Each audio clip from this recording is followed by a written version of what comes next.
गुण संपन्न सर्व कला संपन्न भगवान प्रभु श्री राम की कीर्ति सुनने को मिले, श्री कृष्ण की कीर्ति सुनने को मिले, गुरु नानक की कीर्ति सुनने को मिले, तब जीवन की व्यथा मिटती है प्यारे, नहीं तो मिटती ही जितना मर्जी जो कथा। तो कथा जो है हमारे जीवन की व्यथा को मिटाने का भी कार्य करती है, हमारी चिंताओं को कम करने का भी कार्य करती है। श्री राम जय राम जय जय। तो गोस्वामी तुलसीदास जी महाराज का कल मैंने आपसे चिंतन किया, तो उस चिंतन में गोस्वामी तुलसीदास जी, मैंने कल कहा था कि एक भजन गाने वाले बहुत मिलेंगे, थोड़ी सी कोई कहानी सुनाने वाले बड़े मिलेंगे, हम जैसे कथावाचक भी बहुत मिल जाएंगे।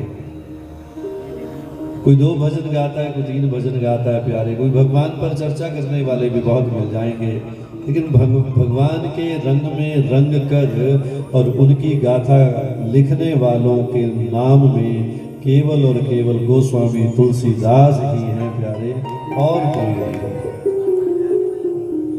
क्योंकि कोई ऐसा रंगा मिलता है जो भगवान के रंग में रंग कर प्यारे भगवान की कीर्ति को लिखता है। देखो मस्तिष्क से तो दुनिया लिखती है, दिमाग से लिखा है। और श्री रामचरितमानस, राम गाथा, राम कीर्ति, राम अनुभव ये दिमाग की उपज नहीं है।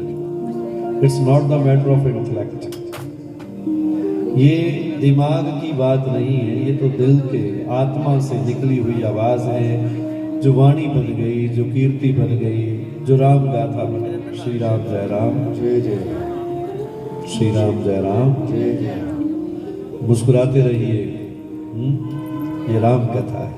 श्री राम जय राम, शायद लिख दिया है ना ऊपर।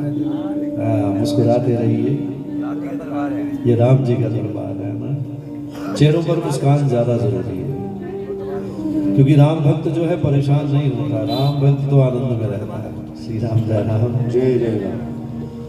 जो कहता है महाराज मैं राम भक्त हूँ, मैं राम जी का सेवक हूँ, मैं राम जी का दास हूँ, इसका मतलब है उसे कोई चिंता नहीं है।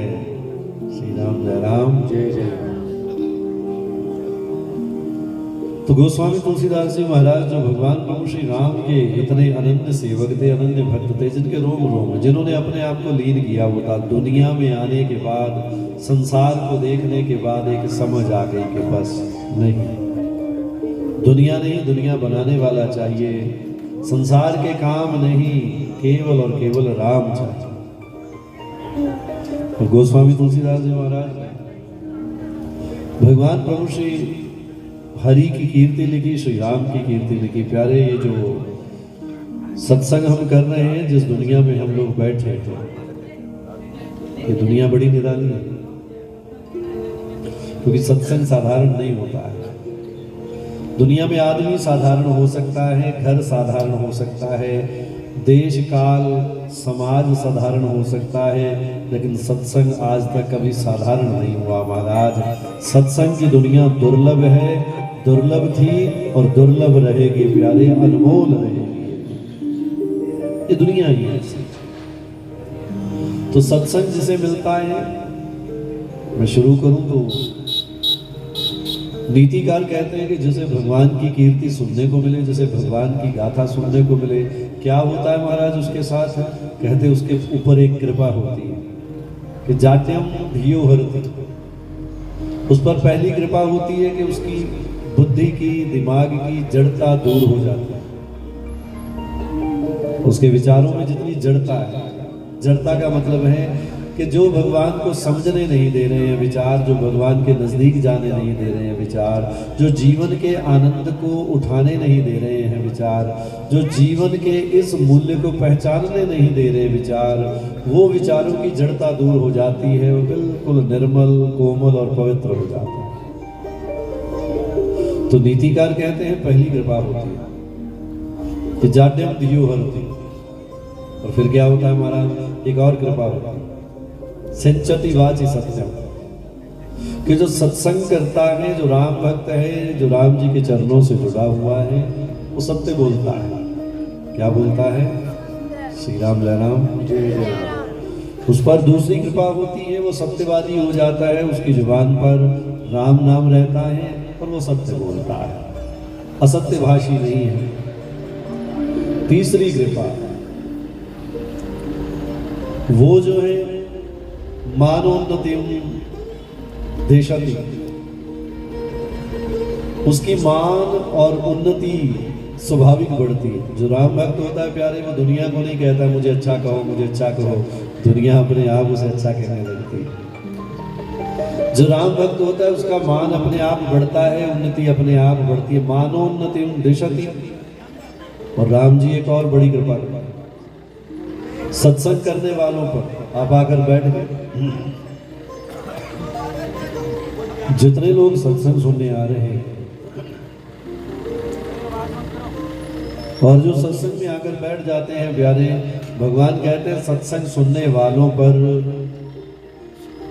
राम गाथा कृष्ण गाथा सुनने वाले लोगों पर भगवान क्या कृपा करते हैं कि पापम अपाक रोती, उनके जीवन में जितनी कोई जाने अनजाने में गलतियां हो जाती हैं, सत्संग में बैठने पर भगवान उन गलतियों को भी क्षमा कर देते हैं प्यारे, पाप मिटा देते हैं। प्रभु की ऐसी कृपा होती है। ये नीति कहते हैं कोई पश्चाताप करना हो तो नंगे पांव जाना पड़ता है। महाराज हे बालाजी मैं नंगे पांव आऊँगा, मेरे पर कृपा करना, मुझसे ये गलती हो गई महाराज। कई तरह की यात्राएं हैं, लेकिन सत्संग में आने वाले लोगों पर भगवान कृपा करते हैं कि पाप अपाक रोती, उनकी जीवन की अनजाने में हुई गलतियों को क्षमा करते हैं, उनके पापों को नष्ट करते हैं। इतना ही नहीं, एक और कृपा होती है सत्संग करने वालों पर, और वो क्या कृपा है प्यारे कि चेता प्रसादयति। चेता प्रसादयति जो आज हमने लिखवाया, मुस्कुराते रहिए। तो चेता प्रसादयति का मतलब है जो सत्संग सुनता है, जो राम कथा सुनता है, जो राम लीला सुनता है, उसका चित्त प्रसन्न रहता है। क्या प्रसन्न रहता है? चित्त प्रसन्न रहता है। जिसका चित्त प्रसन्न रहता है उसे आर्टिफिशियल स्माइलिंग नहीं करनी पड़ती, उसे बनावट की मुस्कान दूसरों को नहीं देनी पड़ती है। जिसका चित्त प्रसन्न है उसके चेहरे पर प्रसन्नता झलकती रहेगी। श्री राम जय राम जय जय। जो चेता प्रसादयति, चित्त उसका प्रसन्न रहता है। और महाराज फिर और क्या होता है कि दिक्षु करोति कीर्ति, उसकी जो कीर्ति है, उसका जो यश है, वो चारों दिशाओं में अपने आप फैलने लगता है, उसकी कीर्ति अपने आप बढ़ने लगती है। श्री राम जय राम जय जय। और अगली पंक्ति कहती है सत्संगति ही कथे किम न करोति पुंसाम। इसका मतलब है कि सत्संगति ने इंसान के लिए क्या नहीं किया, केवल सत्संगत। ये जो पंक्तियां हैं ये तो केवल सत्संगत की है कि जिसे सत्संग मिल जाए, जिसे हरि भक्तों का संग मिल जाए, जिसे राम गाथा सुनने को मिल जाए, जो राम चरणों में प्रीति रख ले प्यारे, राम भक्तों में आकर बैठ जाए प्यारे, तो फिर जो जीवन को चाहिए भगवान अपने आप कृपा कर देते हैं प्यारे, उसकी झोली में डाल देते। ये राम का स्वभाव है। और जब आदमी सत्संग में आता है उसकी जड़ता दूर होती है, उसके पाप नष्ट होते हैं, फिर वो तमन्ना क्या करता है महाराज। अब जिसने एक बार गंगा स्नान किया वो घर आ गया, फिर वो क्या तमन्ना करेगा, ये गंगा मैया जल्दी बुलाना। जो सालासर बालाजी जाता है महाराज, भगवान के दर्शन करता है, बालाजी को कहता है महाराज थे कृपा करियो, जल्दी बुलाइयो, फिर आवांगे। कोई खाटू श्याम जाता है महाराज, बाबा को कहता है कि हे बाबा कृपा करना, जा रहा हूं लेकिन जल्दी बुलाना। महाराज जाते हुए कुछ भी भाव था, लेकिन जब वापस आ रहे तो सारे के सारे जो थॉट्स हैं, जो भाव हैं, वो सब बदल गए। अब प्रेम हो गया है तेरे से बाबा, इसलिए थोड़ा जल्दी बुला ले। क्यों हो गया महाराज? क्योंकि जाट्यम धियोर्ति, जड़ता दूर हो गई है, अब प्रेम हो गया, पाप नष्ट हो गए हैं, गलतियां क्षमा हो गई हैं, मन निर्मल हो गया, विचार शुद्ध हो गए हैं। फिर तमन्ना क्या होती है? कहते हैं जो जिसके विचार शुद्ध हो जाते हैं उसकी तमन्ना होती है, पहली तमन्ना वो करता है वांछा सज्जन संगे। इसका मतलब है कि वो सज्जनों के संग की तमन्ना करता है। वो गुरबाणी कहती है, हम अरदास करते हैं सदगुरु को कि सही प्यारे मेल जिन्ना मिले तेरा नाम चेतावे। वांछा सज्जन संगे के महाराज अपने भक्तों का संग देना, वो पहली चीज मांगता है। दूसरा उसमें गुण क्या है कि परगुणे रति है। समझते जाना, बड़ी अच्छी बातें हैं, नीति ग्रंथों की बातें हैं। परगुणे रति, परगुणे रति का मतलब है कि दूसरे के गुणों में प्रेम है, दूसरे के गुणों में प्रेम है। जिसका दूसरे के गुणों में प्रेम होता है वो सीधा कहता है कि बुरा जो देखन में चला,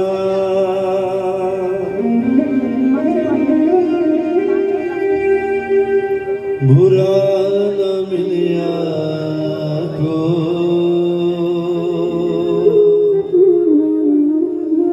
जो दिल खो जाए अपना मुझसे बुरा नहीं को, मुझसे बुरा नहीं को।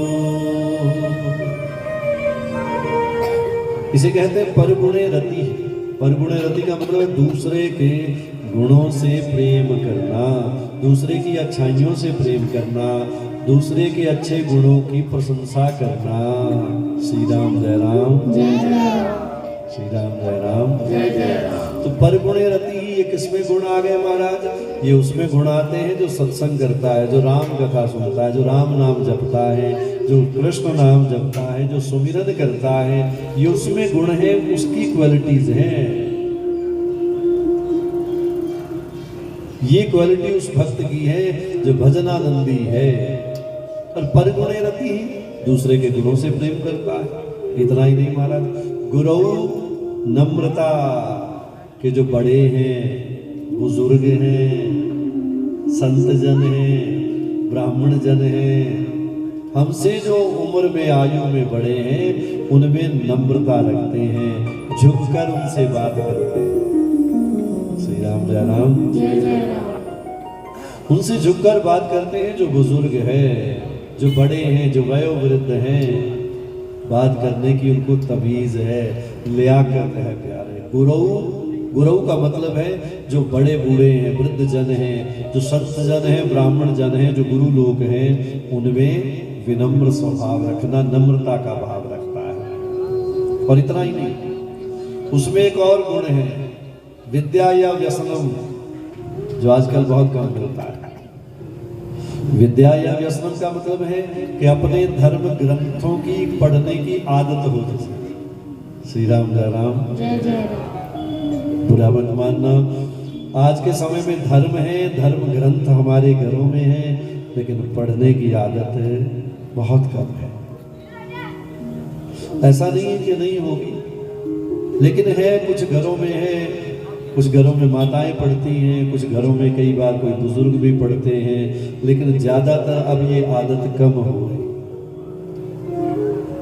लेकिन ये ठीक नहीं, क्योंकि जीवन में बहुत सी ग्रंथियां हैं जो खुल नहीं रही हैं, जिनके प्रश्न नहीं है, क्योंकि ग्रंथियां खोलने के लिए ही धरती पर ग्रंथों की रचना की गई, जिनमें 18 पुराण हैं, जिनमें 9 उपनिषद हैं, जिनमें 4 वेद हैं, जिनमें 6 शास्त्र हैं, जिनमें साहिब श्री गुरु ग्रंथ साहिब जी महाराज की वाणी है।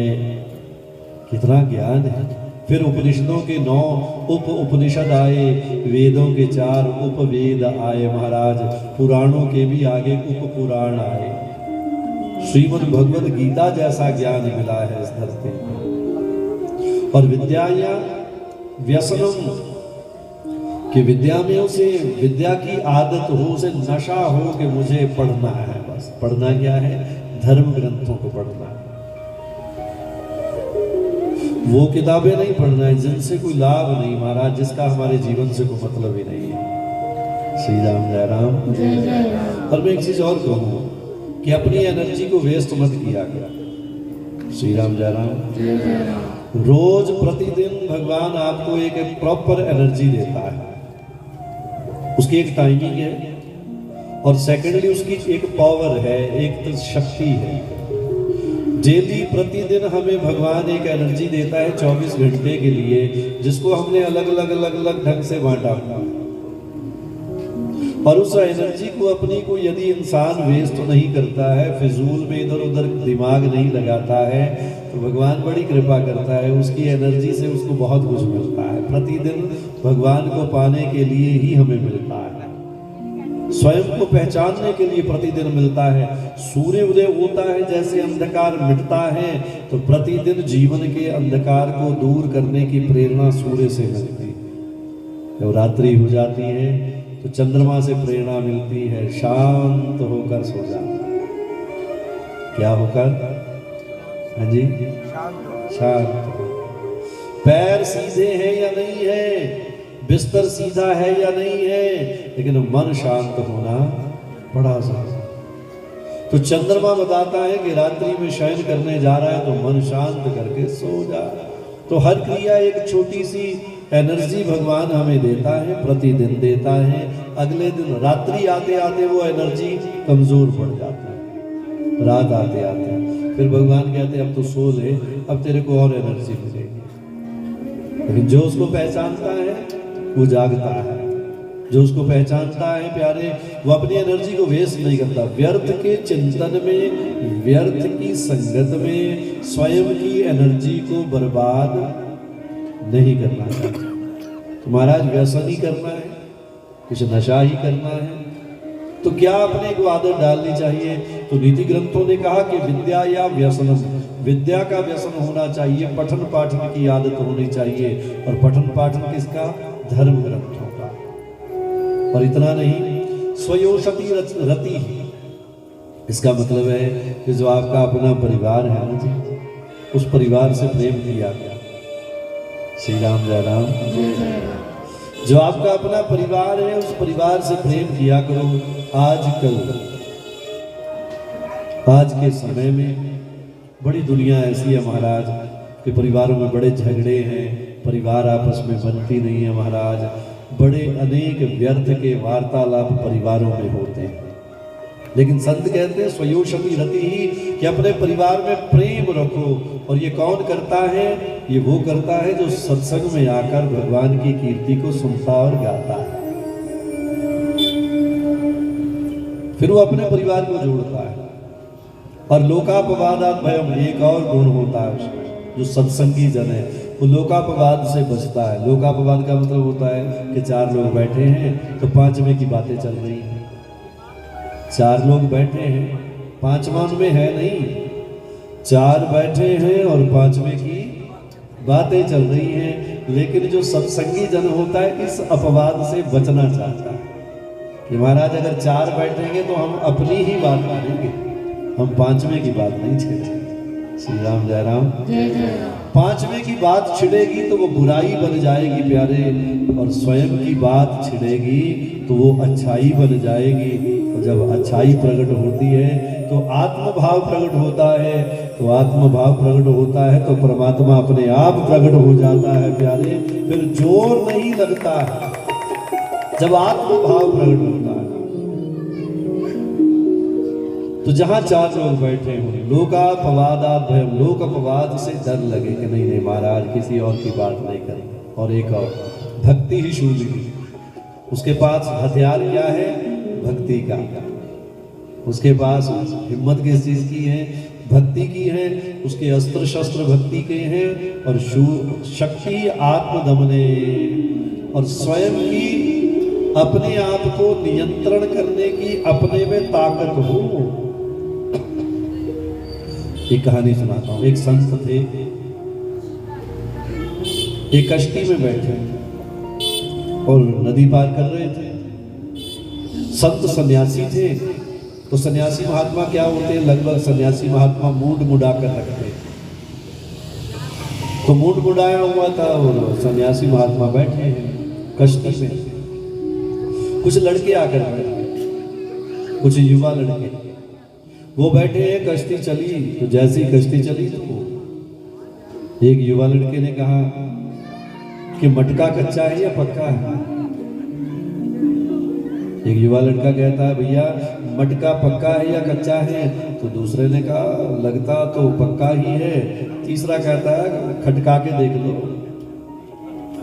तो चौथे ने तो देरी नहीं की, महाराज उठकर संत के सर पर यूं दे मारा। तो जैसे संत के सर पर मारा, संत के आंसू निकल आए, बोले कुछ नहीं। तो आंसू निकला है, बोले कुछ नहीं। तो भगवान की भविष्यवाणी होती है, ऐ महात्मन, ये लोग तुझे परेशान कर रहे हैं, बता क्या करो इनका? कहा, प्रभु इनकी मति बदल दो। महाराज कुछ करना ही है तो इनकी मति बदल दो। अगर मति नहीं बदल सकते, इन्होंने तो कर्म कर दिया, महाराज इनको क्षमा कर दो। अब ये किसी कहते हैं,